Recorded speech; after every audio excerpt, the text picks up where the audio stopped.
everybody, welcome to the Common Game Movie Show. My name is Dushan, and today I'm here to review the Super Mario Brothers. Now, everyone knows that Mario is pretty much probably the most iconic video game character of all time. Your dad played Mario, your grandfather played Mario.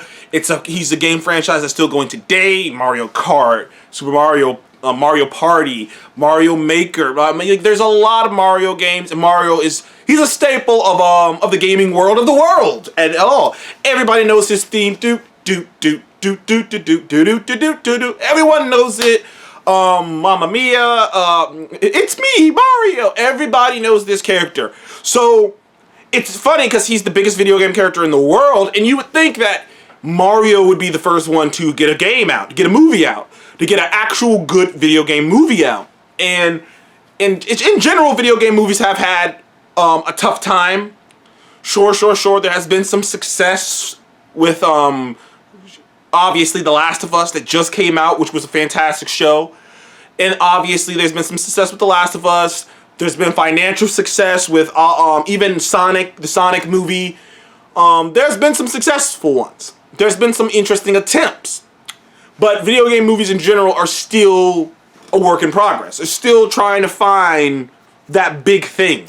Witcher on Netflix, but Castlevania, Arcane. There have been some good video game stuff. But the granddaddy of it all is Mario. Obviously, it gets shit like Halo. That show was shit. I stopped watching that show. But anywho, I was very excited about this. But then we heard like Chris Pratt was gonna voice Mario, and then it kind of was weird because obviously some people have feelings about that. Like, Mario's an Italian character. You should probably have an Italian actor play him, or at least that was some people's feelings on that. But the trailer came out, and it was actually really good. I remember posting it up, being like, that trailer was so much better than I imagined it was going to be. And I always thought if they were going to make a Mario movie, don't make it live action, make it animated. So I was happy about that they were making it animated. But after going to see the movie, I gotta tell you, it's a damn good movie. It's a blast of fun, particularly if you are a fan of Mario. The more you know about, you know what this movie is? The more you know about Mario. The more you know about Mario, the more, the more you know about Mario, the more you know about the lore of Mario, the more games you've played of Mario, you'll get more out of it. As someone who's played the majority, like a shit ton of Mario games, not all of them, but a lot of them, it was a treat to see the way they worked in the game mechanics into the story to make it make sense in the story, to make it a fun thing. And sometimes they don't even explain things. They just kind of have it be a funny thing that happened. The way they worked in the tunnels, the way they worked in the boxes and the mushrooms and the powers you get from the mushrooms, the way they worked in Peach, Princess Peach and her character, making her a lot more dynamic of a character.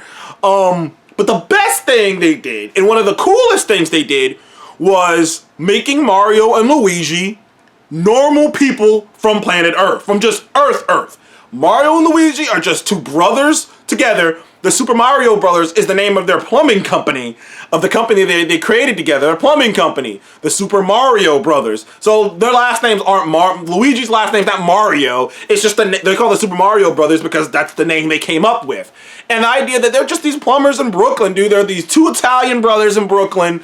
You know, they got a family. You see their mom, you see their parents, you see the apartment, you see the house. They're still staying with their parents. They staying in the house, you know, staying close to their family. But obviously, Mario has dreams of being something more than what he is, of breaking out, of just being, in his mind, maybe a loser. Though it is always hinted throughout the course of the first one that there's more to Mario than meets the eye. He is an average Joe, but he's not just an average Joe. He's got the determination and the heart of a warrior. And he stands up for the little guy. Ironically, he's short, but he stands up for the little guy. And that's pretty cool about Mario. And the majority of the story, the heart of the story, is the brotherly relationship. Like, it really is, like, maybe they should have been from Philadelphia, because this movie was all about brotherly love. It was all about the bond between Luigi and Mario, and how far Mario was willing to go to save his brother. Like, and that was the crux of it all, is I gotta save my brother. I don't care what the fuck I gotta do to save my brother. I don't care what I gotta put myself through to save my brother. I'm gonna save my brother.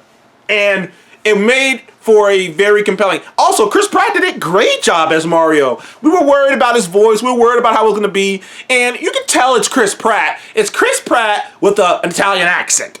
But it works. It works for the movie because the way they're playing Mario as this average dude who's over his head but surviving is totally the kind of characters Chris Pratt plays. Now it makes sense why they cast Chris Pratt because of the way they were going to play Mario, and it all ended up making sense in the end. But, you know, so the story is that these two brothers, they're chilling, they're trying to get their job, their business off the ground. That the parents don't like, most of his father doesn't appreciate it. No, they're down on their luck. They're trying to get this business going, but they're having a difficult time. And then lo and behold, something happens, some craziness happens. They get sucked into a green portal. Both of them get separated. Mario gets sent to the Mushroom Kingdom, and unfortunately Luigi gets sent to Bowser's Kingdom. Bowser, who is going around destroying lands, doing his usual shtick. Bowser voiced by Jack Black, magnificently by Jack Black, I might add. Like, I'll tell you this, Jack Black is the star of the show. His Bowser has changed the way I see Bowser. I just want Jack Black's Bowser. Because Jack Black managed to play Bowser in a way in which he's this big, imposing, creature, fire-breathing turtle. But he's also funny because he has this dark humor thing going. He's also very musical. As at a certain point in the movie, he breaks out a piano and starts singing a song about Peach, which, by the way, he's in love with Peach. The idea that Bowser is in love with Peach and he's doing all this shit almost as to make himself puff himself up so that she'll accept him. Like, it's very funny. And like, Jack Black ended up giving Bowser layers. Not only is he he's a musician, he has insecurities, he's in love with Peach and he wants to be with her, and like all these different things. So like, Bowser, like, he ended up being one of the most entertaining villains this year for me. Jack Black's Bowser was awesome. He made the movie. Like, I mean, the movie was still pretty good, but Jack Black's Bowser, he was just so fucking great, man. He was having a ball, and his energy was coming through. Like, often that happens in movies, live action movies, but sometimes it happens in voice acting too. And Jack Black just sounded like he was having a ball playing Bowser, and it was fun watching it. Seth Rogen as Donkey Kong. Now, Seth didn't like it, but I actually dug Seth Rogen as Donkey Kong. I like Donkey Kong and Mario's relationship, where they don't like each other because they're a lot alike, and it's funny, and I love that about them. Then now, Princess Peach, some people might have a problem with it. I didn't, but some people might have a problem with the fact that Peach is so capable. Now, I don't get why you would, but I know there's some people who do. Because Princess Peach is very capable. She's a fighter. She's a better fighter. She's a better fighter than Mario. But they make it make sense because Mario is just a plumber from Brooklyn, and Peach is a princess who has been fighting and training all of her life. Of course she's better at most of this shit than Mario is. But what Mario has is heart and determination. That's his superpower. And I like that that's what they did. Mario's superpower is heart and determination. And at the end of the day, now I will say the story is thin. It really is. There's not a lot, like, I think this movie could have used an extra 10, 15 minutes, particularly to flush out certain aspects, particularly more Mario and Luigi. They probably could have done more with Luigi because, minor spoilers, Luigi's captured like 20, 30, 25 minutes into the movie, and he's basically not doing anything. And for at least the last 40 minutes, 45 minutes of the movie, you don't really see Luigi doing anything.